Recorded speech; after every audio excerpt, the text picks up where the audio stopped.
Welcome to the Colorful Clipboard, where we discuss the building blocks of making dough in childcare. I'm Kate. And I'm Carrie. Welcome back to Colorful Clipboard. Carrie and I are so excited to have you today. We are going to talk about some of our favorite subjects just because, for over 20 years, Carrie and I have absolutely loved to share our information that we know and that we've learned with others. And we know that not everybody is comfortable with public speaking, right, Carrie? It's apparently like more people are scared of public speaking than are scared of spiders and cockroaches. And I don't understand what's wrong with any of those people.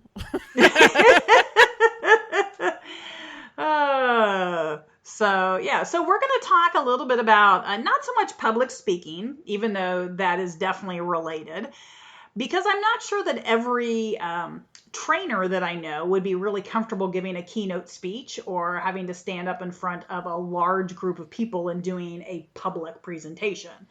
However, we are going to talk today about selecting trainers that work for your program. And there's a lot that goes into that. So it's not just who's available. It's not just what is their fee. There's such a range of trainers. So Carrie, when you start thinking about when you used to bring trainers in, when it needed to be somebody other than you. Oh, wait, before we do that, why don't you we gotta hold on, back.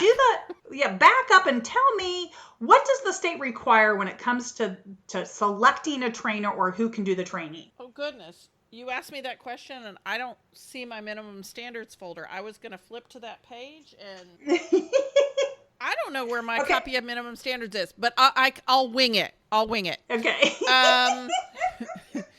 But I'm freaked out about where my minimum standards are. So in Texas, the trainer has to be someone who has training in that topic area or expertise in that topic area. So if you want to have somebody come in and talk about developmental screenings, you could have somebody who does developmental screenings come in and do your training because they have training in that and they have expertise in that. If you wanted to have somebody come in and do a training about protecting yourself from an active shooter, you could have somebody who is a member of the military or a member of a police department or sheriff's office come in and talk to you because they have expertise in that. Okay. So they have to have training or expertise in that area. That's pretty. Do they have to have a degree? I mean, what kind of, you said training and they have to know that topic. What does that look like? They are very vague. So you don't have to have a degree to be the person who does the first aid and CPR training. You have to have training in how to train people to do first aid and CPR. So they also want your trainers to have some training in how to train people. So because it was vague and it was driving directors crazy, the Texas Early Childhood Professional Development System, or TECPDS, was set up because people were like, how do I know that this person isn't just saying that they know stuff about classroom management? How do I know that they really do have expertise in classroom management?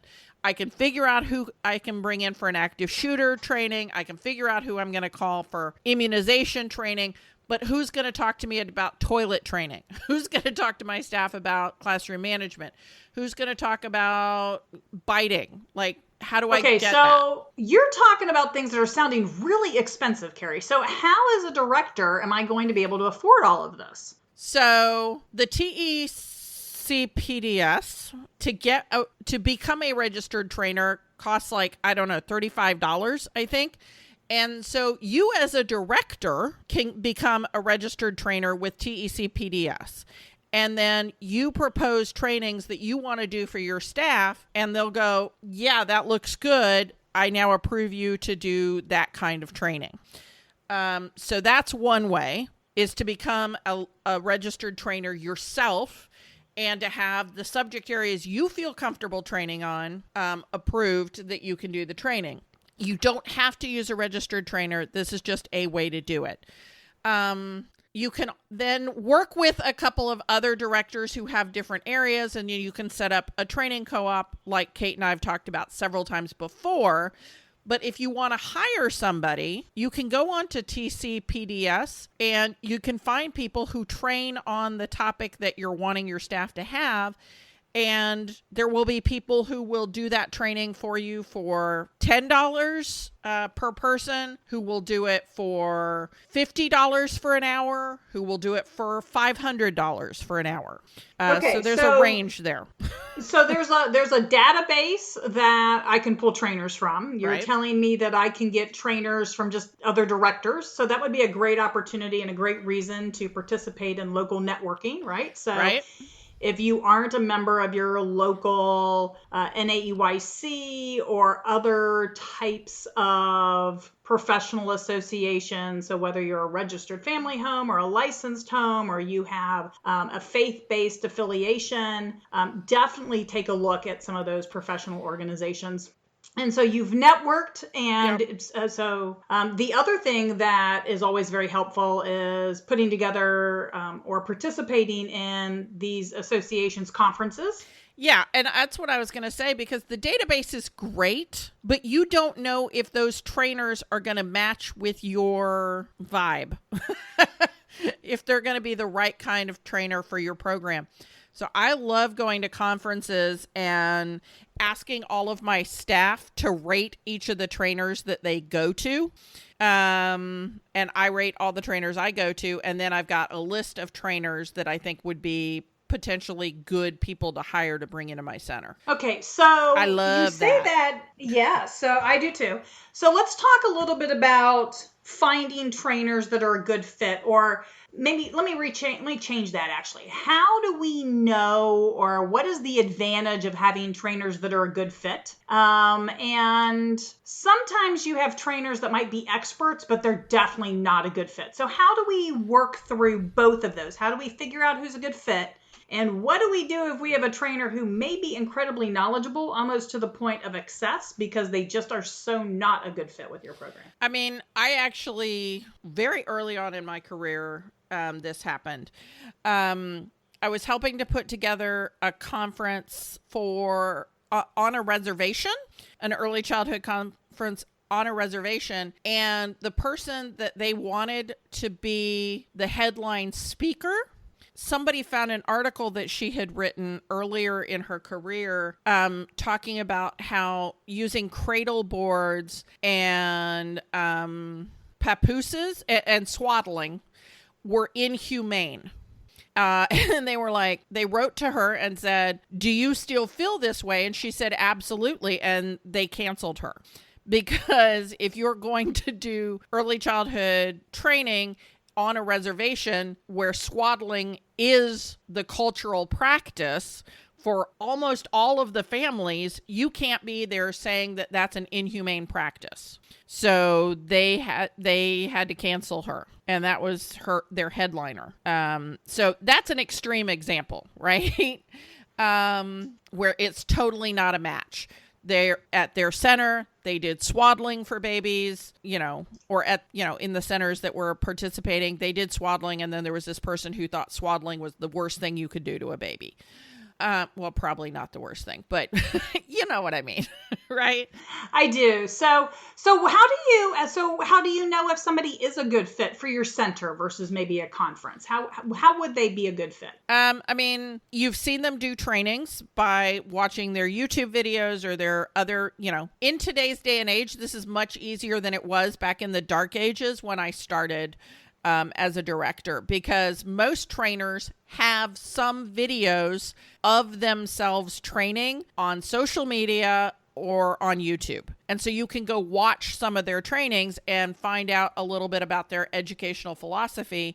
And if they are a Waldorf-inspired program and you are a a Becca program, then it's not going to work, right? So, Because okay, they have different so you would educational probably philosophies. suggest, okay, so you would probably suggest that the director make a list of things they're looking for. Yeah. Okay. And I think the other question that I often feel like directors don't quite get is, what are they looking for out of the training?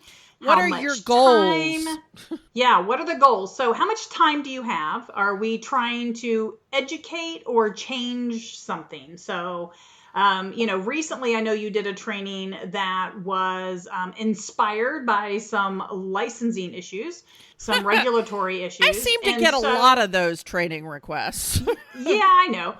But so sometimes with those, we need to, it's more than just even an education practice. It's almost reteaching or relearning behavior.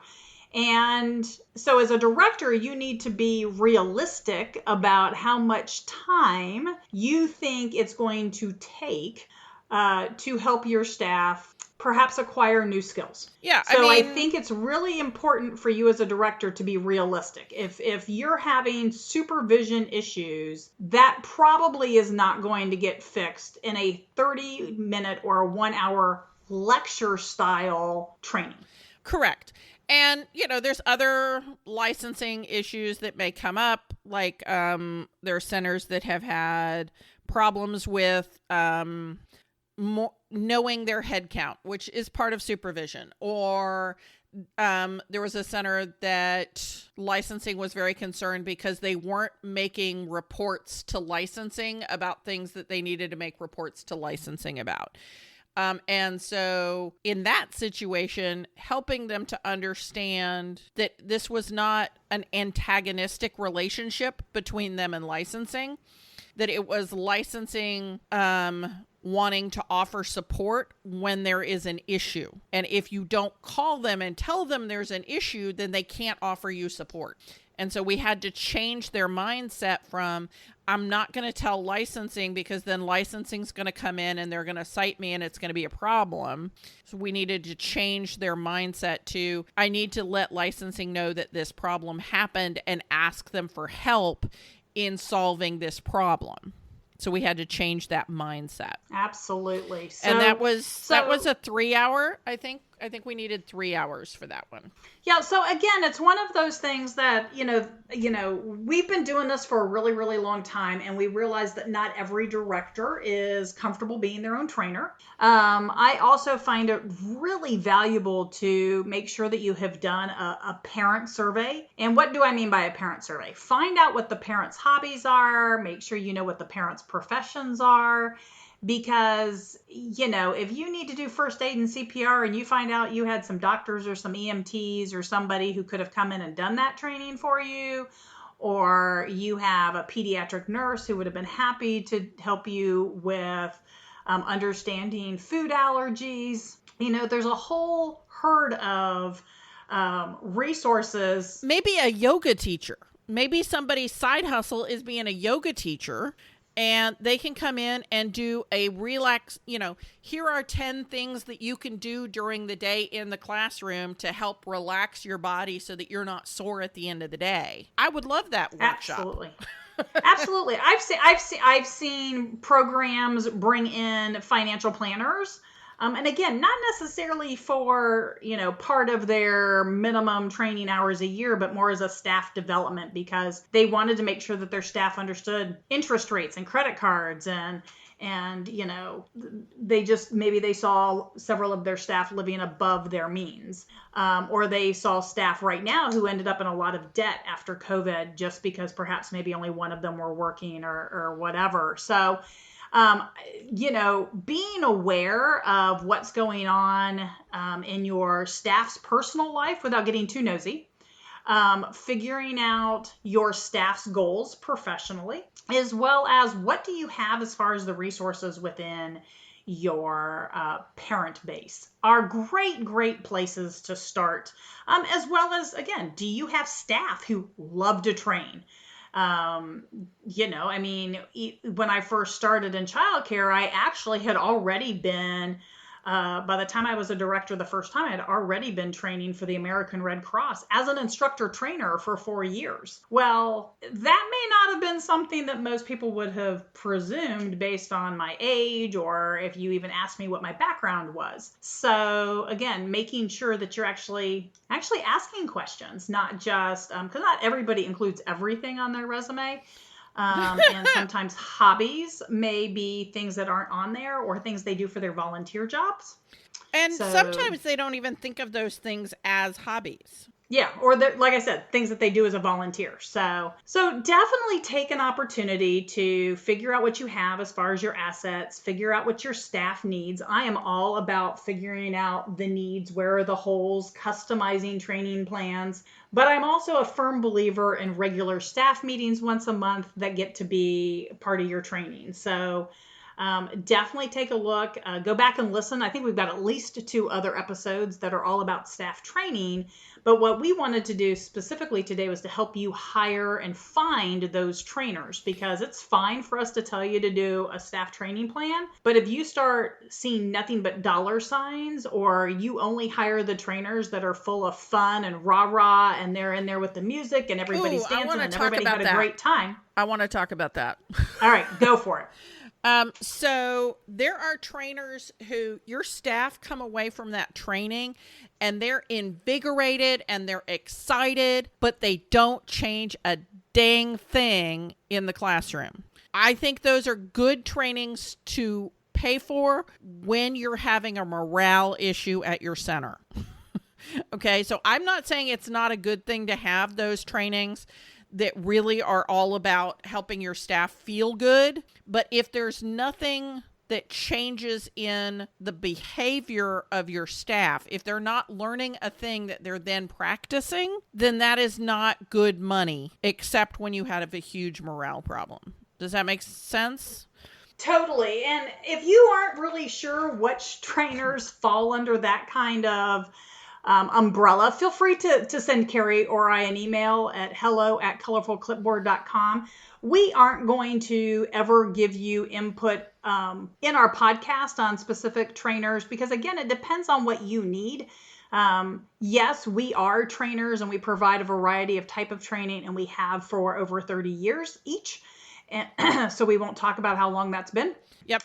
It's been a couple of days. We've done it for a couple of days. Yeah. And but we know that every trainer has their reasons for the types of training they offer. And there are definitely some that I think there's probably very few trainers that we would say never ever have a place in your program. So we would want to definitely ask you a lot of questions, but and that's more for our new trainer, or our new directors. If you are a longtime director and you've got some trainers that you love, again, share those with us. Find us on social media, send us an email. Let us know these are the trainers that you really like, that you have found to be a great resource, and that you think everybody should be using. Of course, other than Carrie and I, because we already know that. Right. We know that you guys want us to come out to your center every month, and you just want to book us completely solid, but we can't do that for everybody. But I've actually done that. I've reached out to directors in specific markets when there's a center that's like, I need somebody to come out, and when they want somebody, I can't get there. So I've called or emailed directors in, Houston or Plano or College Station or Lubbock or whatever, and said, who are the trainers you think are really good? And then I call those people and I talk to them and I look at videos of them training, and then I pick one to refer that center to. So if you're a registered trainer or a registered master trainer, or whatever the kind of registered trainer you are, Kate, registered specialty trainer, master professional, master professional trainer, let us know. We'd love to add you to our roster so that when people call in or email and say, hey, I really need a trainer to help with biting, or I really need a training to help with staff communication because we're having a lot of gossiping or something like that, then we can help put you in touch with the right people. And again, this is not a place where you should be skimping on your budget. I know it can be like, oh, they want $400. Here's the question. Is $400 worth not getting put on probation with licensing? Is $400 worth improving the staff morale to the point where you're not constantly having to hire? Is $400 worth having a center where every time somebody comes on a tour, they enroll? This is in part, not only is it HR money, right? Money to build your staff, but it's also marketing money because it's making your program better and easier to enroll new families in. Thank you so much for joining us today on Colorful Clipboard. If you liked what you heard today, make sure you let us know, share with your friends. You can find us on all the different podcast platforms and social media. And with that, don't forget to send us your referrals and information to hello@colorfulclipboard.com. Thank you for listening to Colorful Clipboards. Connect with us on social media @Colorful Clipboard or send us an email to hello@colorfulclipboards. Send us your voicemail with your own questions and stories. If you want to keep learning with us, visit Texas Director, where we continue to have seminars, licensing, programs, and more. This show has been made by me, Carrie Casey, and Kate Young with assistance from Hallie Casey and Marie Young. If you learned something today, share the show.